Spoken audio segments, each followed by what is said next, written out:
Olá, meus amigos, sejam bem-vindos à V3 Medicina Esportiva. O meu nome é Leonardo Riral e hoje irei falar sobre atendimento pré-hospitalar no esporte.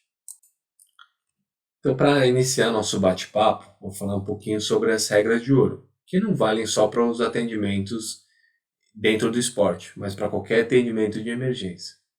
Então, o primeiro ponto é uma causalidade sempre é melhor do que duas. E o que isso quer dizer? Em uma cena de acidente, é necessário analisar aquela cena em si coloca em risco os outros participantes. Então, o que é necessário fazer? É necessário sinalizar, é necessário isolar a cena ou até mesmo interromper a partida ou a prova. E o segundo ponto importante é não causar mais lesões para aquela pessoa que já está precisando de ajuda. Então, caso não ocorra um domínio da pessoa que está prestando esses primeiros socorros, é necessário você chamar alguém que vai poder te ajudar. Então, ou se você não souber algum procedimento, aguardar a ajuda de uma pessoa mais qualificada.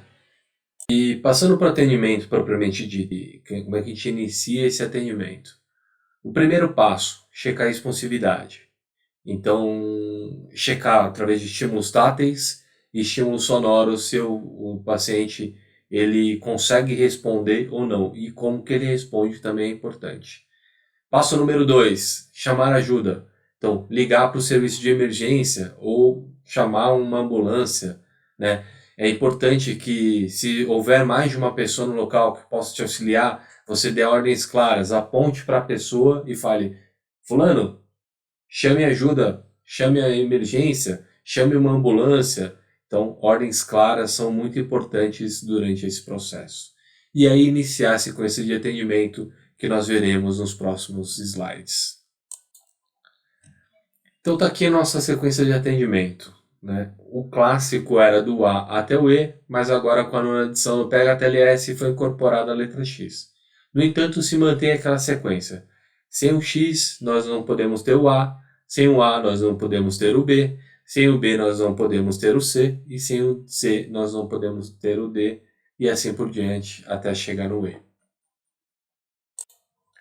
Então, X, que é a nossa novidade, ela se refere a sangramento exsanguinante. E isso é uma hemorragia externa grave, que é a causa mais comum de óbito durante o trauma. Então, caso você tenha algum trauma que atingiu grandes vasos, a prioridade sempre é você resolver esse problema antes de passar para as vias aéreas, que seria o A.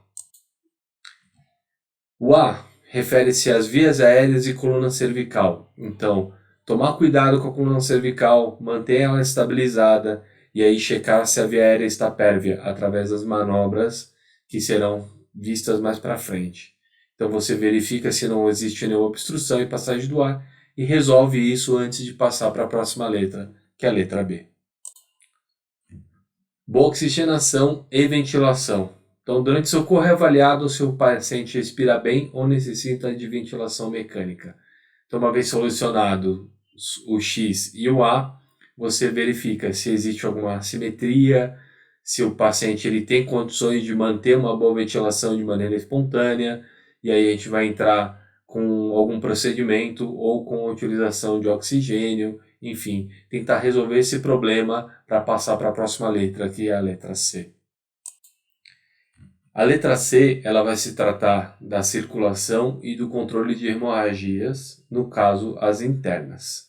Então são alguns sinais importantes: a pressão arterial, a frequência cardíaca e o tempo de enchimento capilar. Sempre é importante lembrar que quando a gente coloca a circulação, estão envolvidos alguns problemas cardíacos, como as arritmias, por exemplo.